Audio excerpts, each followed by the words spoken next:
Okay, my friends, this is going to be very interesting, I hope, and it will be for me, because I am going back to some of my early papers I wrote regarding the things that I discovered from the mud fossils. And I am a material scientist. I like to see the matter. I want to see something that indicates that there's a claim that can be supported by something physical. So I said, we all heard about Jesus. Now, is there anything physical that we can point to that may support some of the stories about him? And what stories did you hear? I heard all kinds of stories from this guy. I heard all kinds of stories from that guy, and some more from this guy. What makes sense? There's so many different interpretations of what happened in the ancient past. And Velikovsky was the one that went to every culture on the face of the planet, basically everyone, and they had the same story of a cataclysm, which was the worldwide flood that is recorded in the Bible and virtually everywhere. And it was recorded everywhere in every one of these cultures. There was this catastrophe, and it virtually wiped out almost everybody. And there was people that survived in every culture, it appears, because they wrote these stories. And they were diverse cultures. They weren't talking to each other. They knew from their own, history from that region, what happened in that region. And there was different things that happened in different areas, because the source of this whole issue was this catastrophe and this flood was when Venus literally was born from the feared god Jupiter. These are the statements in the ancient text. The fiery comet Venus was born from the feared god Jupiter. And it came towards Earth, and it appears to me it took 7 days of brilliant, brilliant comet like the sun coming at us, burning everything up on the Earth, boiling the waters, and people were trying to hide in caves and mountains and everywhere else because they knew what was going to happen. When this thing hit the Earth, the waters were going to go crazy, and they did. And the only ones apparently to survive were the ones that went way, way, way, way, way up on the top of the mountains and hid in caves. And that kept them from being burned, and it kept them from being drowned, apparently. Now, and I see this in the mud fossils. I can understand how stuff was preserved way down in the low areas very well, and way up in the top areas it didn't get preserved all that well. They broke up and fell apart because they weren't saturated with water for extended periods of time. But the stuff low down was. Same material coming up the hill, but up at the top it's more, it dried out quicker. When they stay wet for a long period of time, that's what creates the mud fossils. Now, getting past that, I realized all this stuff was true. There was giants, there was dragons, all this stuff. I wrote all these papers back then long ago. So I decided, well, maybe there's something we can find out about Jesus Christ. There is the Shroud of Turin, and there is some relics that I don't really know much about. I don't put much faith in that kind of stuff. I mean, anybody can sell anything, make anything. I don't know. The Shroud of Turin could be totally real. I have no idea. But I'm looking at the ancient texts of what did happen on the earth, and who was God. God was Zeus of this solar system, and Zeus was a sex maniac. Right? He had sex with virtually anything that was walking. 2 legs, 4 legs, didn't matter. And that was what it was written about with Satan. It said, let's go down and have sex with all the women down there.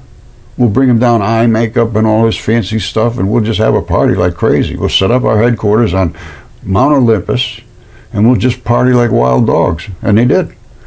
Now, I think that was against God. So who is God? It apparently isn't Zeus, Jupiter, who was the god. He was the accepted god of this solar system. Very well written in these ancient texts. Zeus was the guy. And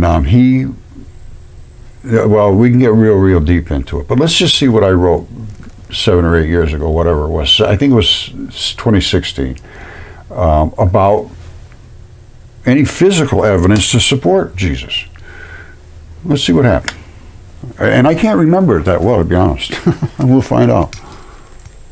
All right, this is just a little too coincidental. I woke up this morning thinking, I got to go back through my papers, and I'll start with Jesus chemistry. And pops up on my screen this morning is this, from a Facebook friend, Steve Lindsay. And it's about Jordan Maxwell and his interpretation of the gods. And the stuff that he was saying rings very, very realistic to me. Now, and I will express to you what his primary points are in here, and it was very interesting. I was pleasantly surprised. And then this pops up, because he's going to be talking about wars in heaven and stuff like that, which I will as well.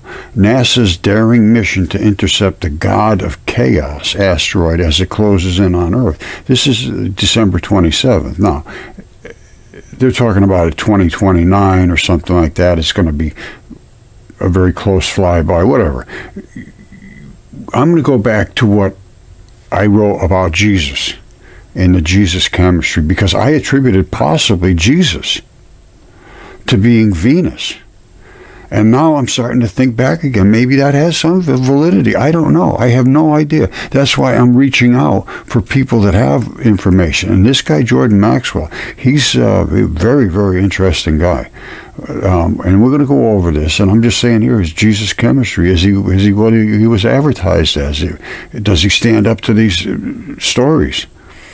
I got 983 views. Believe it or not, that's a lot of hits in an academic paper. People don't read this stuff. This is from August 2016. Now, I'm going to just read through it and make a couple of statements, because I don't remember what I wrote, to be perfectly honest with you, but I have a sort of a vague recollection of that period in time, because everything was starting to come together. And I got quite a few papers I wrote up on there. I think I got like 45 papers up here that are just things that I realized we weren't thinking correctly, if I'm right, or at least we need to discuss it one way or the other, because I had some pretty good evidence. So let's go through this. And I don't have this site anymore. Mudfossils.com got totally destroyed. I took it down. I mean, I still own that domain, but I don't use it anymore. Okay, so let's discuss what this paper says. This goes back to 2016, and I said, what chemistry is there to support this Jesus? And I wrote down here, Mudfossil researchers, which is me, at mudfossil.com did the research, which it was so whacked against that I just took everything down. And, people say, well, why would you do that? Who cares what everybody else thinks? Well, let me tell you something. When you present the stuff that I was presenting, I was slammed against by literally everybody, including my family, everybody. I mean, you're making a damn fool out of yourself. What are you, an idiot? Whatever. You're an embarrassment. And, I mean, it was not pleasant, and it never really did change. So I pretty much do this research on my own still, and what I did was I looked for extraordinary materials that coincided with worldwide events recorded in antiquity, and matter is made out of molecules. We all know is this matter. If you accept there is matter, it's made out of molecules, which are made out of elements, and matter will only bond with other compatible matter to form minerals, etc. Well, I don't know why I even wrote that, but that is true. Now, what is my work based on? All right, I present this as a clinical work on our history. All original texts and stories and religious works and carvings, tablets, and myths of all cultures are considered in this. The source range from scholarly translations to museums to Immanuel Velikovsky, who I must call a hero, and he is. His research was legwork. He went out. No computers and many documents that were unimpeachable evidence of Venus' recent arrival. So Venus came out of Jupiter, they say, 1500 BC. This video explains, I think this is gone now too, I'm sure. He was a friend of Einstein, and he was about to be acknowledged by Albert but he died with Velikovsky's book open. 32 points he made came true about Venus and more, since all against academic theory. A great hero was destroyed. I'm sure this is down too. This is a shocker, and the chemistry, when tied to the recorded events, simply is unimpeachable. Well, I don't know about that anymore, but let's talk about what I did claim, because this is not necessarily my claims. This was what was written in history, and I'm sure this is gone too. A short video presents the evidence clinically video case for Jesus. The chemistry and the stories, do they match? All right, so what is the chemistry? What are the events? Now, I'm looking at Venus almost hitting Earth. And the statement that Jesus made about he was the bread that fell from heaven, something like that. And I believe that was part of this Venus birth that created the manna that fell from heaven every morning, basically.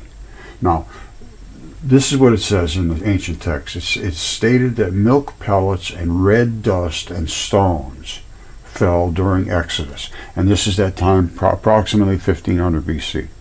Now, Jesus states it was his literal body that fell to feed the refugees. Apparently that's what he said. Text about this from John 4. At this, the Jews began to grumble about Jesus because he said, I am the bread that came down from heaven. They were asking, is this not Jesus, the son of Joseph, whose father and mother we know? How can he say, I have come down from heaven? Stop grumbling among yourselves, Jesus replied. No one can come to me unless the Father who sent me draws him, and I will raise him up at the last day. It is written in the prophets, and they will all be taught by God. Everyone who has heard the Father and learned from him comes to me. Not that anyone has seen the Father except the one who is from God. Only he has seen the Father. Truly, truly, truly, I tell you, he who believes who has eternal life. I am the bread of life. Your fathers ate the manna in the wilderness, yet they died. So this is the bread that comes down from heaven, so that anyone may eat of it and not die.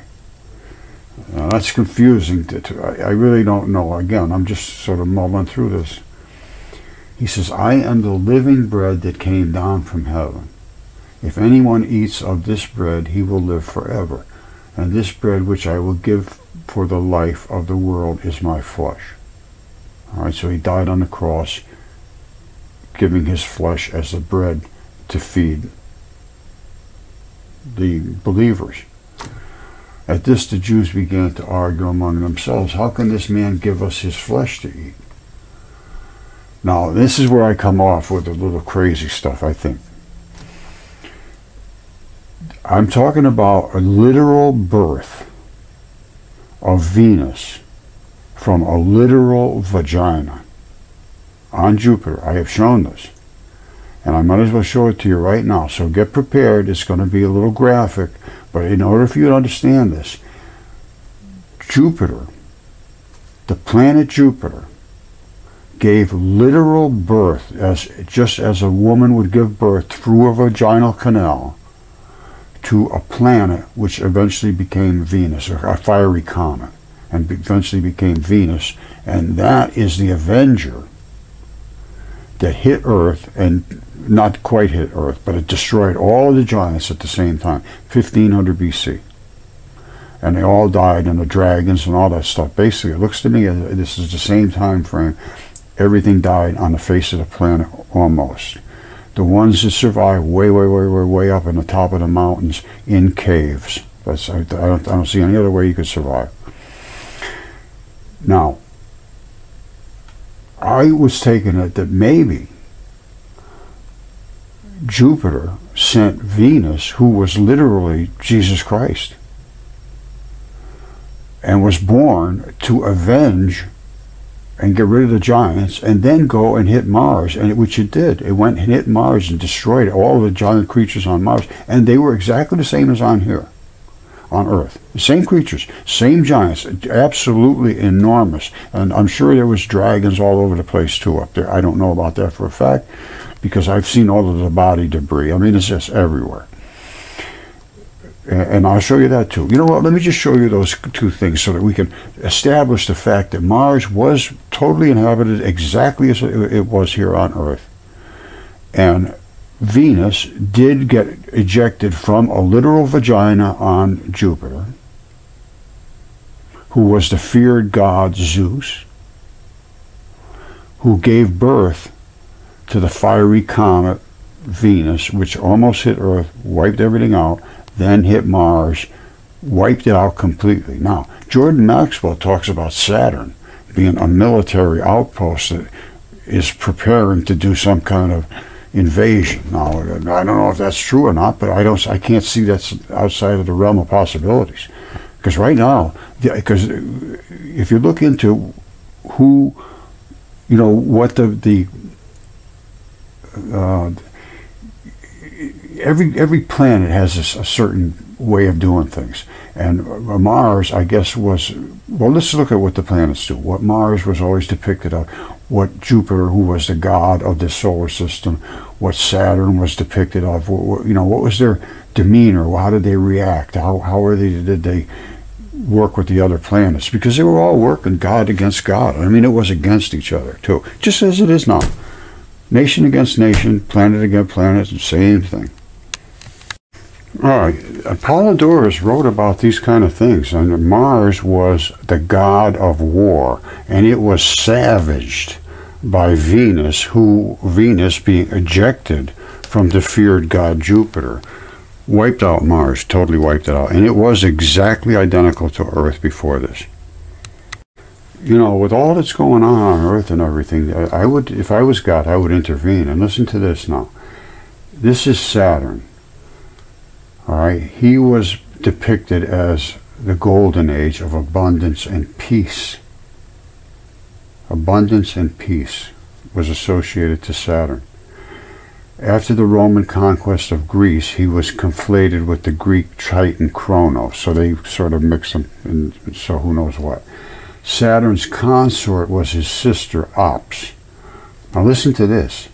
He was the father of Jupiter, Neptune, Pluto, Juno, Ceres, and Vesta. He was the father of Jupiter. Jupiter was Zeus. So Saturn was the father of Jupiter. Jupiter was the god of this solar system. So what does that make Saturn? And what we're going to get into this deeper, because you got to get to the sun too. The sun is another entity. It's not all of these planets and moons and everything. They were all gods. They had persona. They were not just like globs of dirt out there or something rolling around out in the sky. These were actually literally personified creatures that had emotions and feelings and vengeance and romance and love and art, and all kinds, everything, every different feeling you can have was personified in one of these different bodies out there. And Jupiter was supposedly put in charge of this solar system. Now, he was a sex addict. There's just no other way to put it. Jupiter was. Now, they could change to anything they wanted, Zeus and Jupiter and all of them. And I would imagine Jesus was godlike too, or was a god, or, you know, is a god, and could change his persona into anything he wanted, so he could become, like, they could become anything they want. If you read Ovid, he says they could become anything they wanted. They could become mushrooms or rivers or constellations or animals or ants, fungus, anything they want, anything, because they were gods.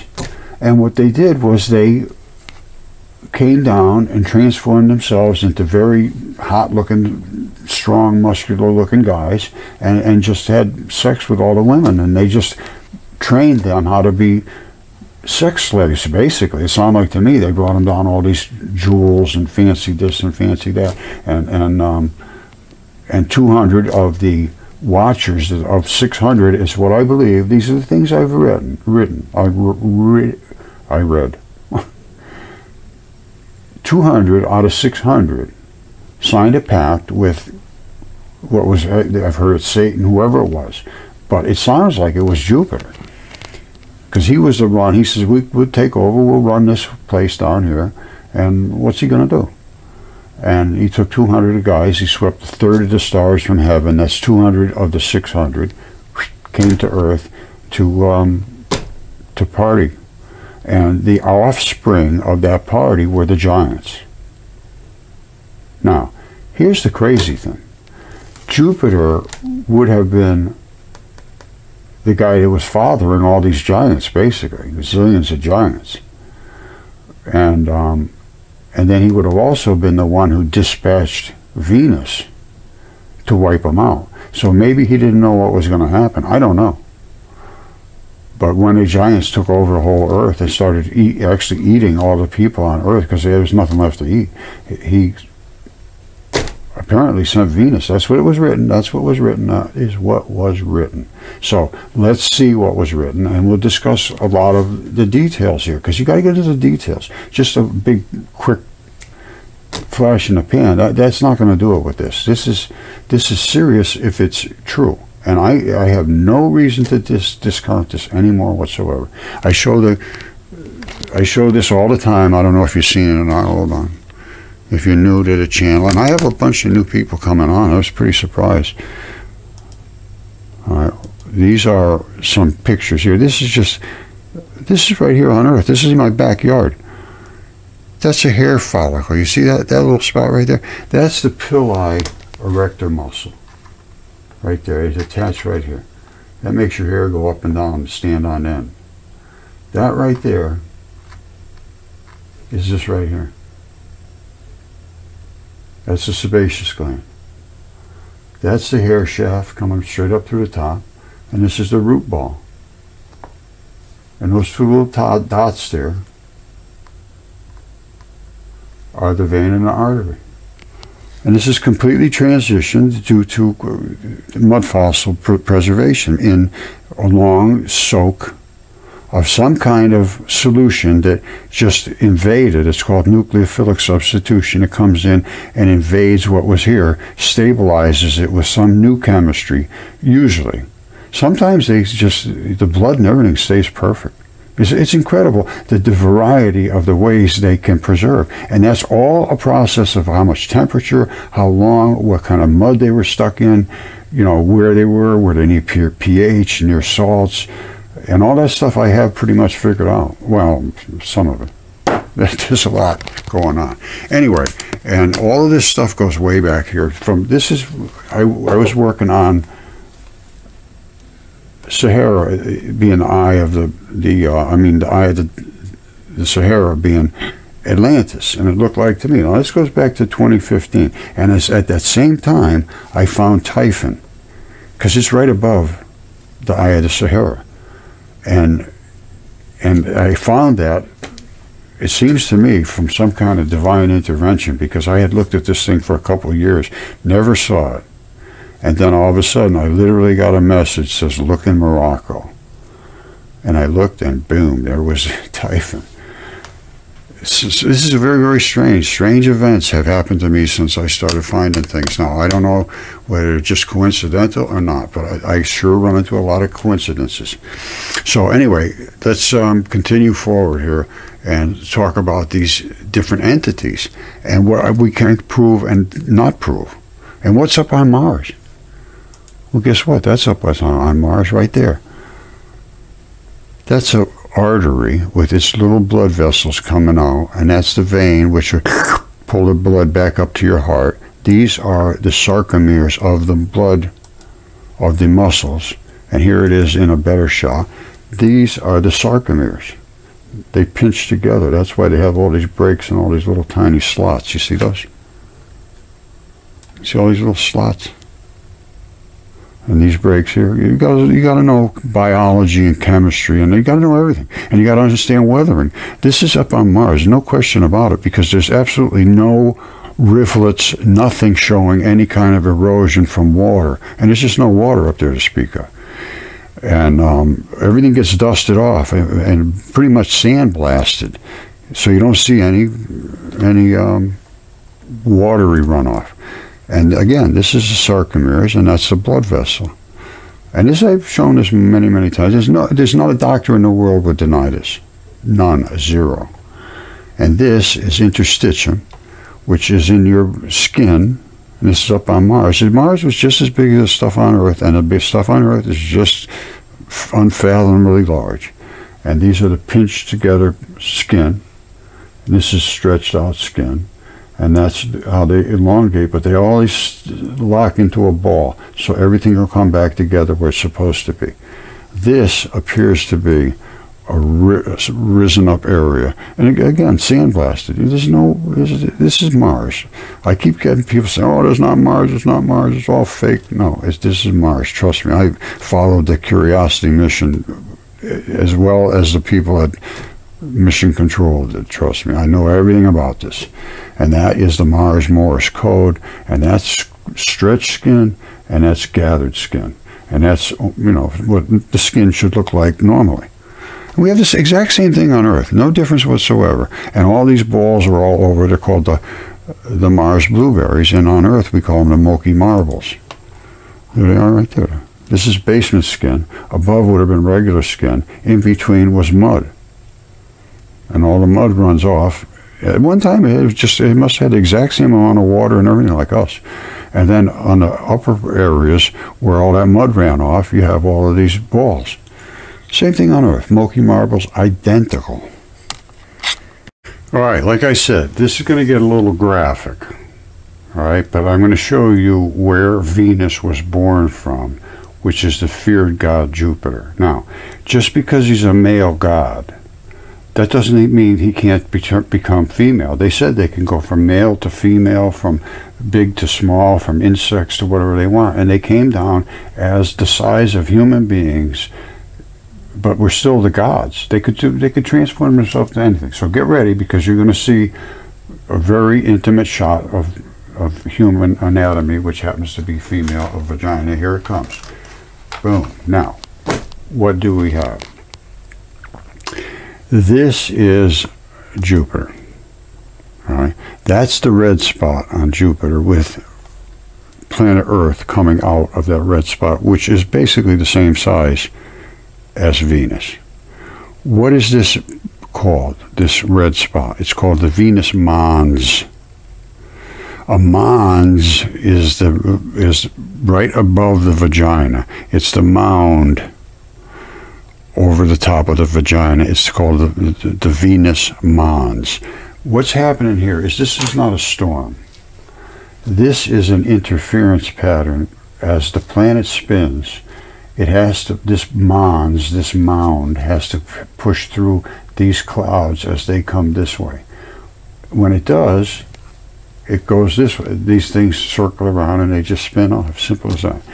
What's in here is a vagina, and I am going to tell you, I can literally show you almost without a doubt that's exactly what it is. So get ready, because here it comes. All right, this is the Venus Mons. Well, is the storm. They always call it a storm, not a storm. Now, let me turn this light off so that it becomes a little better sometimes. Now, this is the clitoris. All right, that's obviously the vaginal canal going down here. All right, these are the vaginal ripples that go inside here, just like in human anatomy. The clincher for me was this right here. Right there, you see that? Focus in close on that. Take your time. Look at that very closely. All right, pay very extreme close attention to that. You see that little line there? You see that little line there? This little line here? That's a strap. That is a strap attached to that little round ball at the end, which locks it in That is a strap that holds body parts together. All right? And that body part is where literally the vagina is secured to the body. I mean, that's as simple as that. These literally is the hairline. This is literally the hairline. You see that? Now, if you could tell me there's any difference in that than a vagina, I'd like to know what. Because I'm going to show you what a real one looks like. And don't forget that little spot I told you and that strap.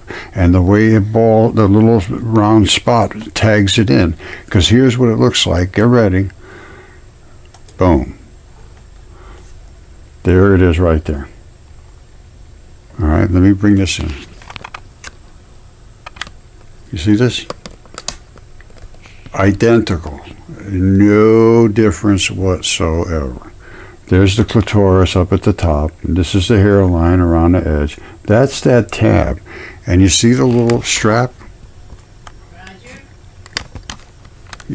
All right, so don't forget. That's exactly what I'm talking about. That right there is the Venus Mons. All right, and that's what it's called, the Venus Mons. And that is plowing through that atmosphere and swirling around it as it comes. And what's happening now is instead of this oval shape, it's turned very round and sloughing off a lot of red stuff. So don't forget, that's not a storm. That is a literal vagina. And that is on Jupiter. Now, I know Jupiter's supposed to be a male god. That doesn't make any difference when you're a god. You can be anything you want. If you want to give birth to something, you just create a vagina. Out pops a planet.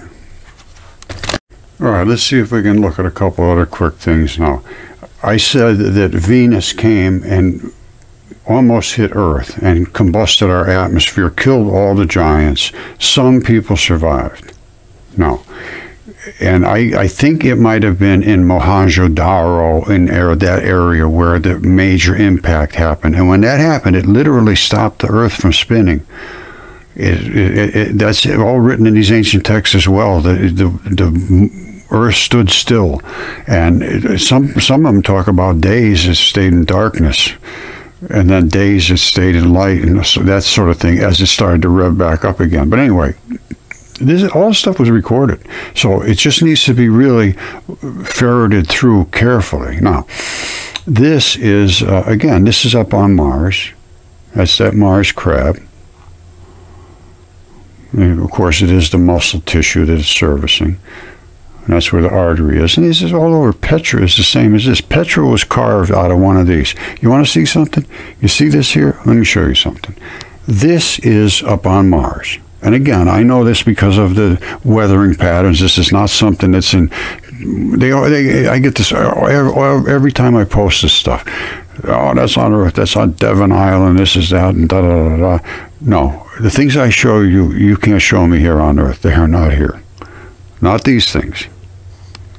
All right, I talked about the sarcomeres. There they are right there. All right, what this stuff is, this dark stuff, is the gooey stuff. And it pulls these together, and you end up going like this.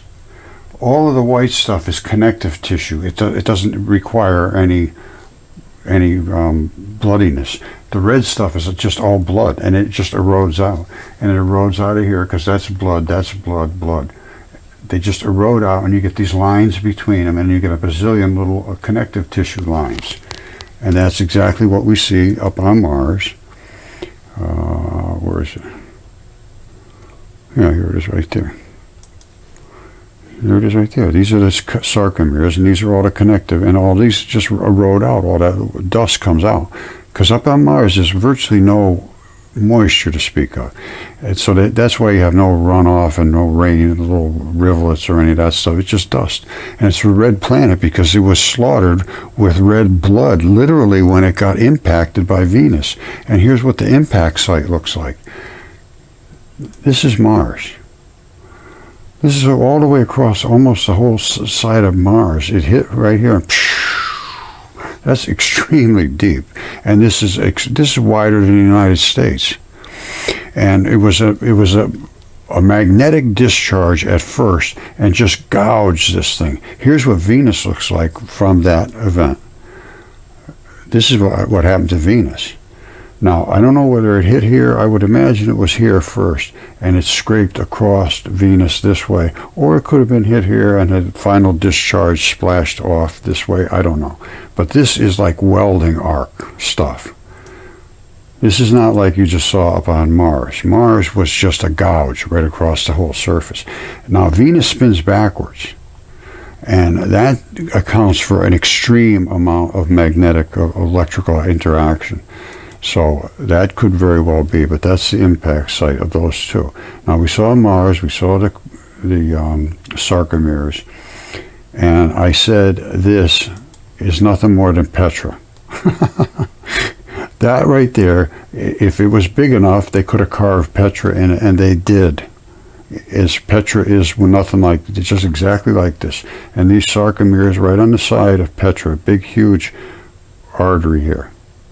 Huge artery. You want to see it? Here's Petra. You see the sarcomeres? Those are those blocks. You see how this different color from this? And these are in blocks.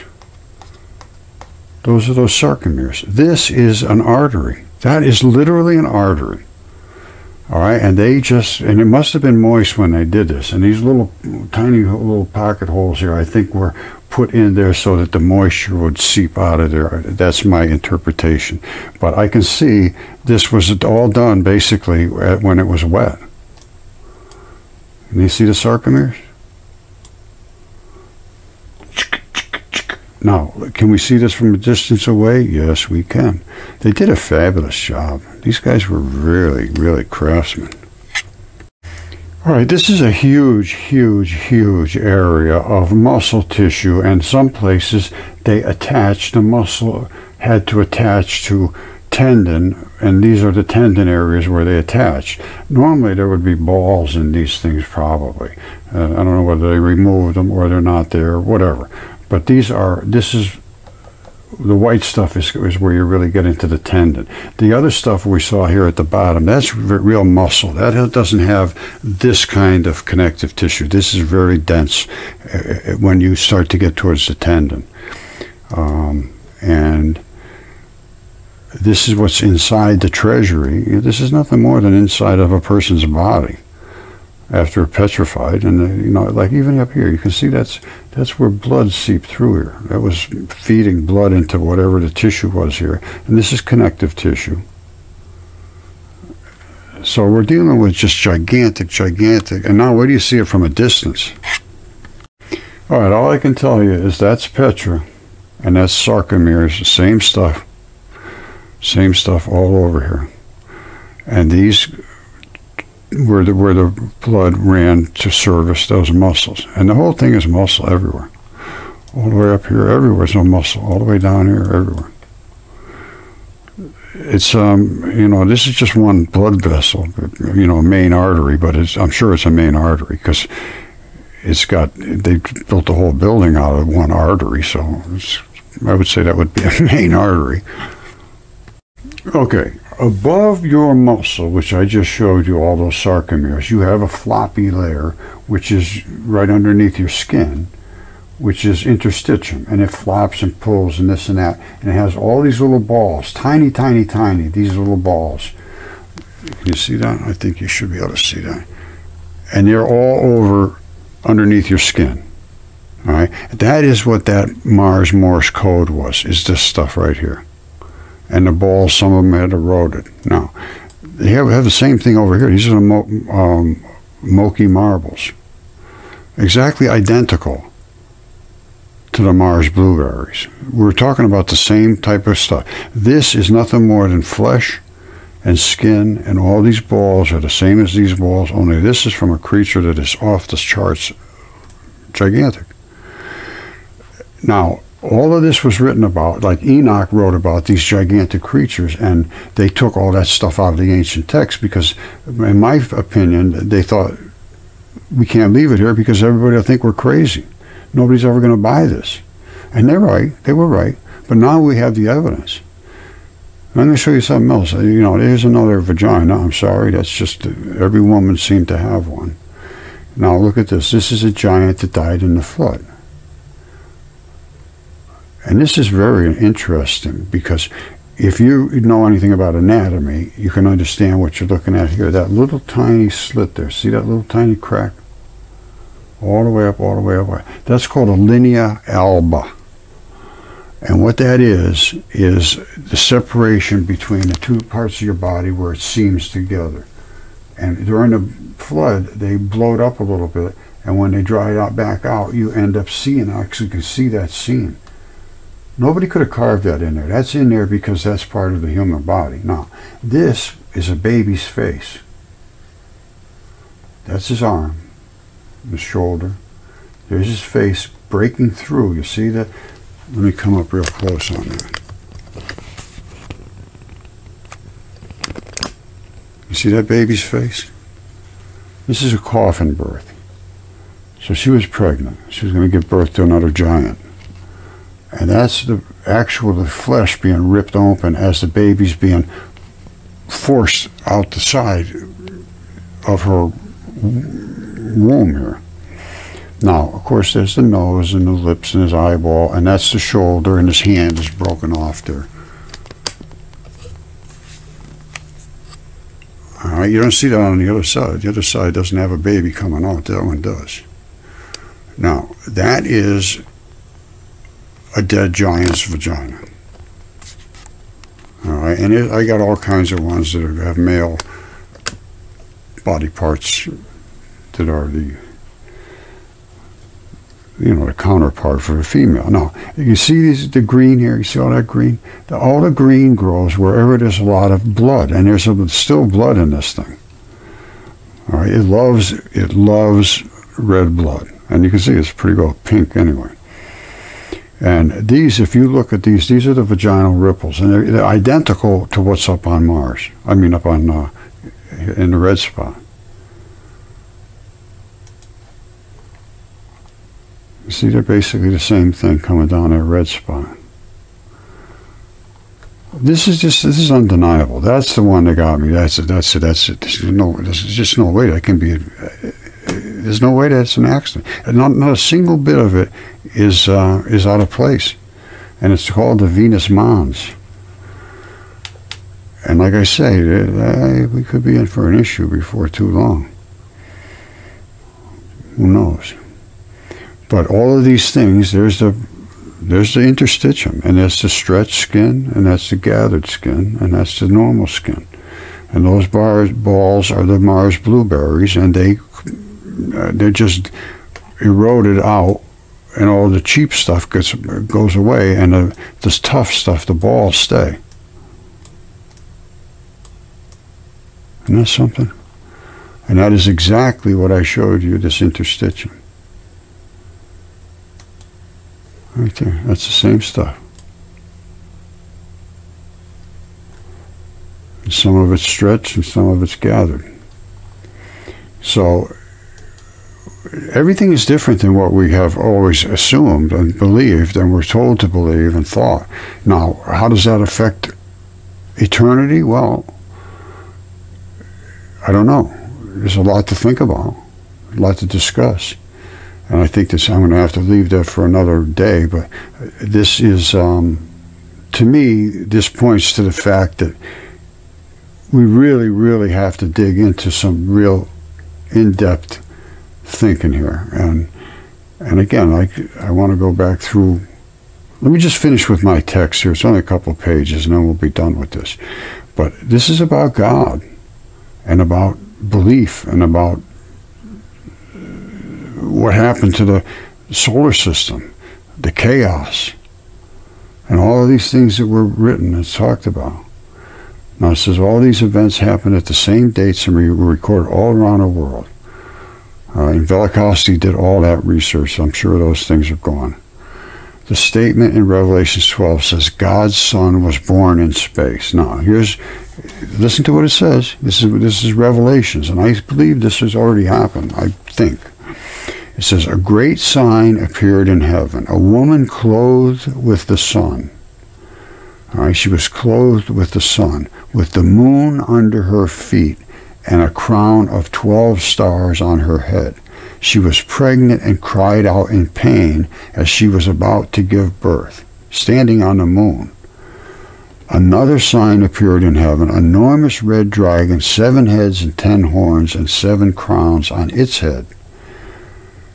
Its tail swept a third of the stars out of the sky. That's 200 of the 600. That would be a third.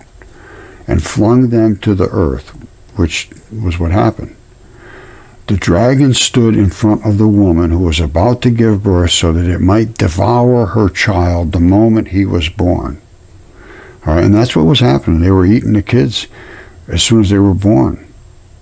She gave birth to a son, a male child who will rule all the nations with an iron scepter. So she did actually have the baby. And her child was snatched up to God and to his throne. All right, somebody came down and pulled out the baby before the red dragon could eat him.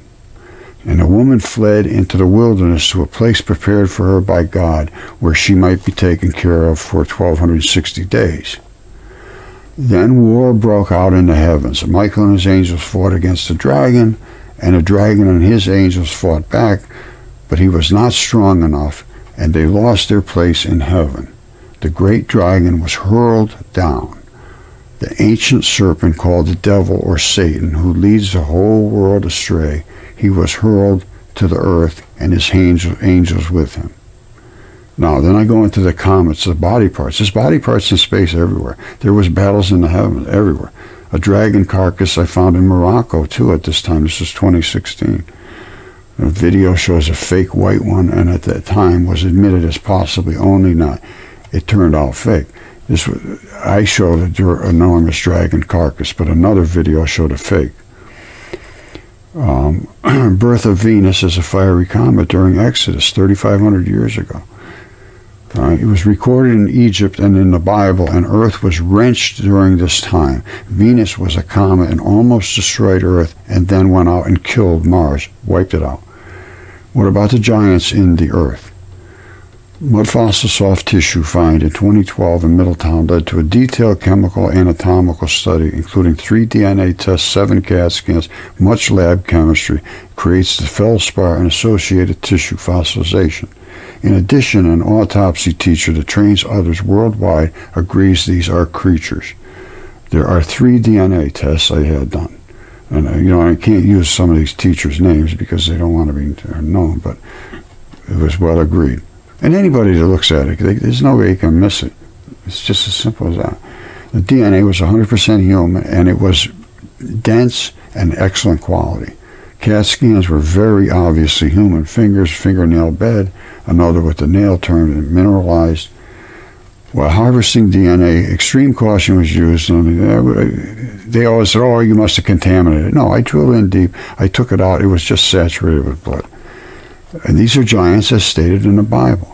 The matter on Comet 67b, they all came back as biological too.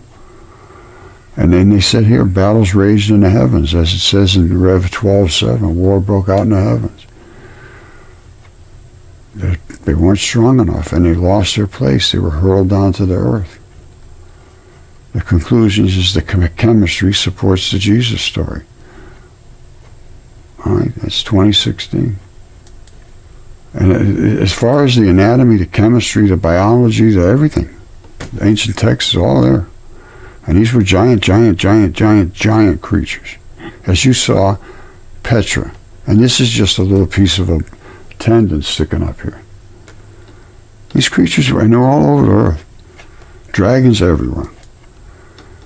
So, I don't know much more I can do about this at the moment, but I'm digging deeper into the relationship between these gods and what they were up to, and all these wars and battles, and it's never changed. And like this Jordan Maxwell said, they made us in their image with their own likeness, and working basically in the way they work, which is scary as hell, because they're just warmongers and insane creatures, basically. if it's, well, there was just crazy stuff going on. I don't know what else to say. You know, like God says, I have no greater joy than to see my children walk in truth. And truth is what we need. And truth is sometimes pretty scary. And sometimes it's hard to accept, but truth is truth. And when you start reading the stuff that Jesus wrote in these Gnostic texts, well, here's one about the light. I study the light too.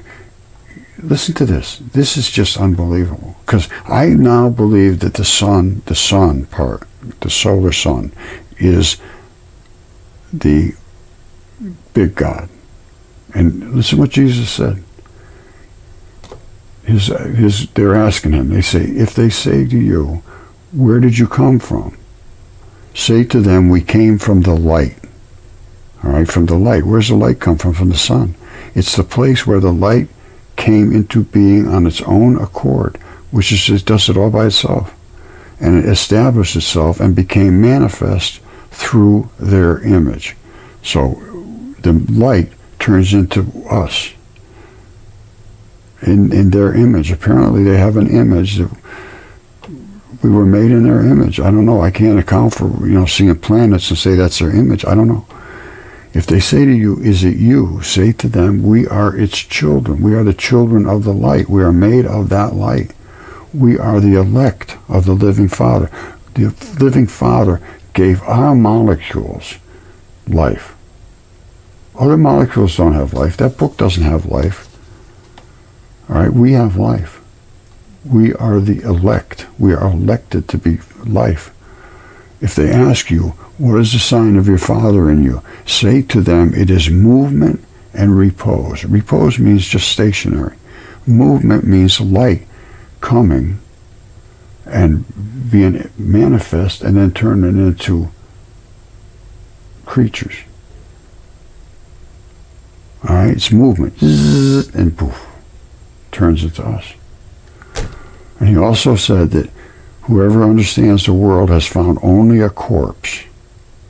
And that I'm telling you, that's all I can find is dead things. That all turned hard. It says, whoever found a corpse is superior to the world, whatever that means. And he also talks about this being the body. That if you find, well, here it is, number 80, I think it is. Huh. Jesus said, he who has recognized the world has found the body, but he who has found the body is superior to the world. Now, I'm not going to argue with Jesus. And Jesus said, let him who seeks continue seeking until he finds. When he finds, he will become disturbed and troubled. When he becomes troubled, he will be astonished and he will rule over the all. Well, all I can tell you is I'm trying to find out as much as I can find out. And the things I have become very disturbed, absolutely 100% troubled. And I am 100% astonished, as I think you should be if you pay attention to this. But anyway, we're going to have to get into this a lot deeper and start to dig through my ancient papers, or my papers that relate to these ancient things. Because I had original thoughts that probably don't hold up now after learning more. If you learn, you should change the way you think, unless you're just perfectly smart from day one. And I don't think there's too many people like that. So you learn and you evolve. And I have to go back and see all the things that I wrote about, because I document basically everything I do. And then I can go back to see what changed. So I'm going to be digging around, and of course I'll be making more videos. All right, I love you all, and hope you all had a Merry Christmas, and you're going to have a nice New Year. And I'd like to see things get better. Pray for peace. Do what you can. I love you. Bye.